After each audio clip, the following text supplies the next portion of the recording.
तुमने रट्टा मारा होगा कि कोटेक्स का derivative minus cosecant square x होता है, पर क्यों होता है ये आज हम प्रूफ से समझेंगे।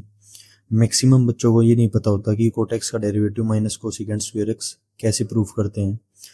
तो इसी वीडियो में हम यही प्रूव करेंगे कि कोटेक्स का डेरिवेटिव मेरे पास कैसे माइनस कोसिकेंट स्क्वायर एक्स आता है। तो स्टार्ट करते हैं कोटेक्स से। कोटेक्स होता क्या है मेरे पास, देखो cos x upon sine x. Cot x को ऐसे लिख सकता हूँ ना मैं, cos x upon sine x.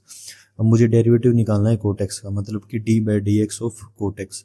तो कोटेक्स की जगह मैं cos x upon sine x रख दूँ तो क्या हो जाएगा, d by d x of cos x upon sine x. ठीक है, तो मैं कोटेक्स का डेरिवेटिव निकालने की जगह कोस एक्स अपॉन साइन एक्स का डेरिवेटिव निकालता हूँ। ठीक है, तो इसका डेरिवेटिव निकालने के लिए मुझे डिफरेंशिएशन का एक रूल बताना होगा, जो रूल होता है मेरे पास कोशेंट रूल।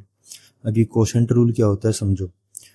मेरे पास दो फंक्शन हैं u और v, और वो जब कभी भी u अपॉन v फॉर्म में हो, जैसे मान लो दो फंक्शन हैं u और v और वो u अपॉन v फॉर्म में है और मुझे इसका डेरिवेटिव निकालना है।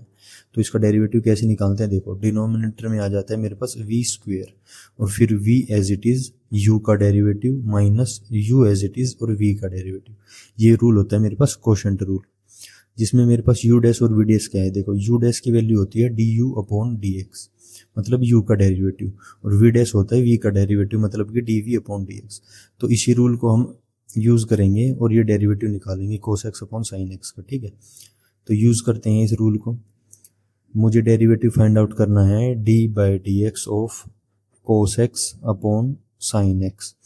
तो इसमें मेरे पास u और v की वैल्यूज़ क्या हो जाएगी, देखो u मेरे पास cos x हो जाएगा और v क्या होगा, v मेरे पास sin x हो जाएगा।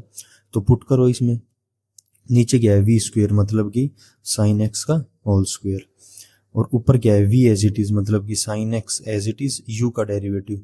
तो ये हो जाएगा d by d x of u क्या है cos x, तो d by d x of cos x minus फिर u एज इट इज, तो cos x मेरा एज इट इज आ जाएगा और v का डेरिवेटिव तो d by d x of sin x। तो इसको सॉल्व करते हैं तो sin x as it is, cos x का डेरिवेटिव क्या होता है, cos x का डेरिवेटिव होता है माइनस sin x, फिर minus cos x as it is, और sin x का डेरिवेटिव, sin x का डेरिवेटिव क्या होता है, sin x का डेरिवेटिव होता है cos x। ठीक है, अपॉन में मेरे पास क्या हो जाएगा sin स्क्वायर x। इसको थोड़ा और सिंप्लीफाई करते हैं तो यहाँ पे क्या हो जाएगा, ये हो जाएगा minus sin square x minus cos square x upon sin square x।